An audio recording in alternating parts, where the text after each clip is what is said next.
Well, guys, it's been a while. I'm sorry about the delay in this, but this is Terry with No Hard Feelings. Um, I was trying to get people to get on with me and have a conversation and talk about things, and it's been a little harder than I expected. People say they want to do it, but they don't do it, and or just finding the right person to talk to. So I guess I'm just gonna lead off with just something by myself, something I can talk about that I know about. I guess. So for those of you that know me, I've been working in logistics roughly the last 20 years. Never thought I would do it. My stepdad was a truck driver. Didn't think I'd ever go into that kind of that field anyway. And I got a part-time job driving a forklift, working the dock, and that's how I started off in logistics. Well, over the years, I've learned a lot, grown a lot, and what I've noticed, though, everybody talks about truck drivers, shortage of truck drivers, nobody wanting to be truck drivers, or that drivers are nasty or whatever. I mean, these truck drivers are the backbone of our economy, and they get treated like crap. I mean, everybody thinks they're not important or essential. I mean, they go to these shippers, these receivers. They get treated like crap. They're 15 minutes late for an appointment. Walmart or somebody like that will turn them away because they're late. Well, I mean, any of us that drive out there today know that traffic's a mother, and it's a pain. And truck drivers, they go through one of the rigorous background checks. They do, every month they could have a drug test. They have to take DOT physicals to make sure they don't have sleep apnea, and even if their neck is too big, they make them do a sleep apnea test. And this is all out of their pockets, so the companies don't pay for this for them. They have to pay for it. They could lose their jobs by somebody else having an accident. Something that's not even their fault. Just because, here in the United States, we're sue happy. So every trucking company gets sued. So the easiest thing is to fire the driver, even though it's not his fault. I mean, I've had a couple drivers that have worked for me that were awesome drivers. Darren Holt. I'll give Darren a shout out on this podcast. Darren Holt was one of the best drivers I've ever had. Nicest guy you'll ever meet. And he's like, yeah, I'll drive to Chicago tonight, Terry. He tried. He went out. He went like 5 miles out St. Louis. Got and said, hey, it's too bad. I can turn around and say, all right, bring it back. He gets off in an off pass, and his whole trailer and tractor slide. He can't stop that, and it hits a car, and he loses his job. So, I don't know.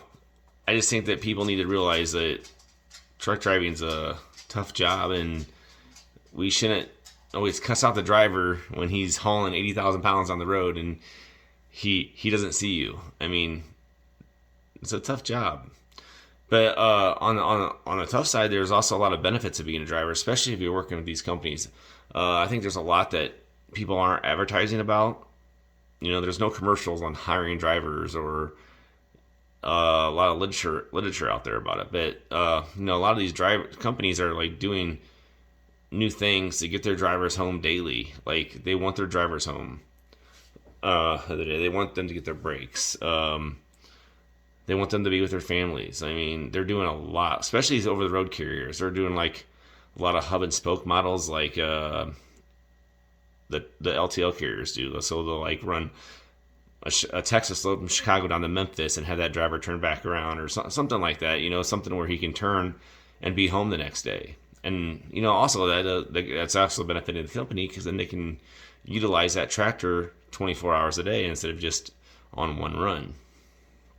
I don't know if a lot of you guys know that this lingo I'm talking or understand it, but if you don't, feel free to reach out, ask questions. I mean, that's the whole thing about this podcast. I wanted to start it to talk to people and maybe get people talking without an argument or a fight or something like that. But since I can't get anybody on here, I'm by myself. But if anybody would like to, just drop me a line if on this video if you'd like to get on and talk about something. But again, with the truck drivers, you know, you can support a family off of being a truck driver. I mean, I have several friends. Well, I consider them friends. I don't know if they consider me a friend. They don't ever call me, bastards. Anyway, they're truck drivers. I mean, I know they got rough schedules and stuff, but they do very well. I mean, if you go to somewhere like Old Dominion, Estes, you can make, you know, you'll make 60 probably your first year, up to 100 grand. And if you want to run the network in Estes, you might make 150. And it just depends on how hard you run and stuff too. And I don't know, just there's a huge opportunity in truck driving. Huge. And people say they can't find work. Well, if you can't find work and you're looking for something, I mean, you don't have to be a truck driver. You can go to like one of these local companies, get on the dock, and maybe learn to be a truck driver. But there's opportunities out there that people aren't tapping into right now. I mean, and if you're scared of COVID, you're in a truck by yourself. You don't have to worry about it. Of course, you're going to these receivers that have hundreds of employees, I guess. I guess that's a scary thought. I don't think I would ever drive a truck just because my ADHD would like drive me crazy with other people on the road. I don't know. I can't stay focused on one thing at once. I don't know if you guys can notice that. But anyway, I just like to give my support to the truck driver. Let the truck drivers know that there are people out here that understand what they're going through, and there are other things that are changing to help the truck driver. You know, these supply chain issues that we're going through right now in our country. There's a lot of drivers that haven't came back from COVID because A, they found other jobs, B, they decided they want to be home with their family more. But I really think if the federal government really wanted to help out on this and get drivers back into the network, they would pull some of these regulations. You know, like I said, I'm not too sure how familiar you guys are with logbooks or DOT logs. Like all these trucks now have electronic logs. I think this was put back in 2014 or 15 by Obama, that by a certain year all drivers had to have electronic logs in their truck. Well, that's fine and dandy, but a lot of these guys that are going to drive truck aren't really trained very well on these. So say you're a driver and you're out for 10 minutes on your run and you actually put yourself into a break or something because you're not really sure on how to work the log, you might have to sit for the next 10 hours. I mean, these companies don't let you fix the clocks. There's nothing they can do. I think if the government would let the carriers manage that a little better instead of making a end all be all. There's a lot of like things with your pre-trips and your post-trips on your tractors and trailers. So any of you are not familiar with this. So a driver has to do a pre-trip and a post-trip after every run to make sure something didn't come loose on his trailer. He's got all his hoses connected and stuff like that. And you have to put this into your electronic log. Well, if you mess it up, it screws your log up. Then you have to call safety. Then you're driving into the driver's drive time. I mean, there's a lot of stuff that goes to it, and I'm sure the average everyday person doesn't know about it, but it's a pain in the butt. But like I said, and then they can only run maybe 500 miles a day. Some drive, depending on the area of this country they're in. If you're up in upstate New York or in Pennsylvania, you're lucky to get 400 miles a day. So you're looking at a driver making 50 cents a mile, doing 400 miles. He's only making $200 a day. That's that's nothing to a driver. I mean, $200 is nothing in today's world. And if they really wanted to do something, they maybe I'm not saying lift all the regulations right now, but why don't let these drivers run 12 hours a day? Is that too much to ask? I mean, there's a lot of us out here right now that work 12 hours a day, and you don't see them hammering us down about our work, working overtime, or these people driving forklifts that can kill people working 12 or 14 hours a day. You don't see any regulations on that stuff.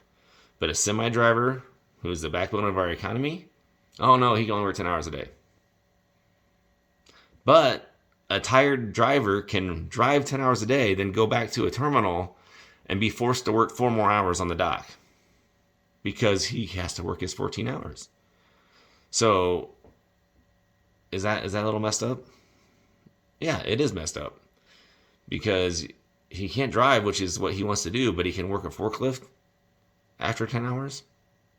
I mean, a forklift is just as dangerous as a semi. Sure, you might not kill multiple people on the highway, but you don't think a tired driver on a forklift is a safety hazard?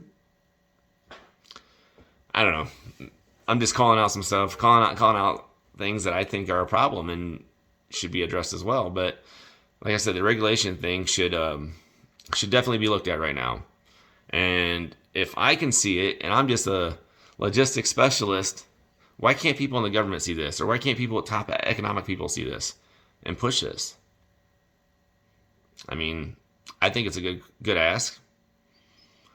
There's a couple other carriers that are doing this. So drivers, they're on the road, they're eating like crap because all they have is fast food or Subway or, the truck stops, like truck stops around when we were kids, all the ones in those small towns, they're all gone. They're not there anymore. They didn't have the business. So a lot of these truck stops that were there, I can't remember the name of it.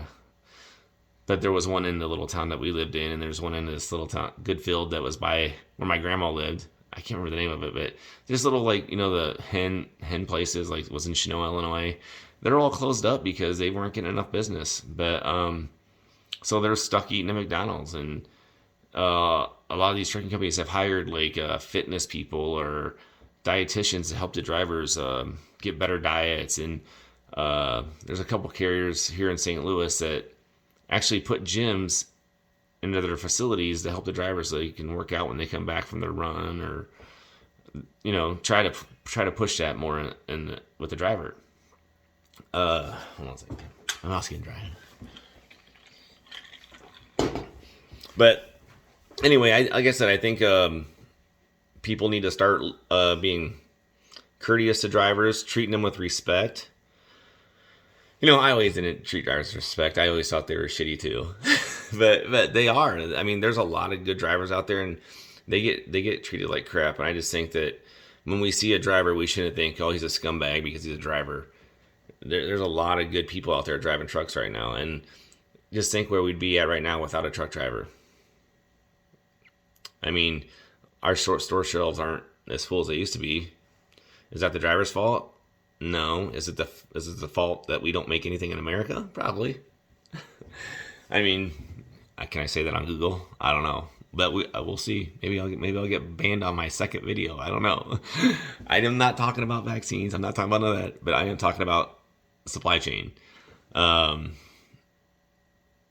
don't know if this Joko, I think it's Joko podcast. I was listening to him on Joe Rogan the other day, and he said that his companies, they make boots and jeans and t-shirts, that their supply chain wasn't interrupted at all because all of their stuff is made with stuff that is made in the United States. So if everything in the United States that is made here isn't having supply chain issues, what's that tell you? We need to make more stuff in the United States.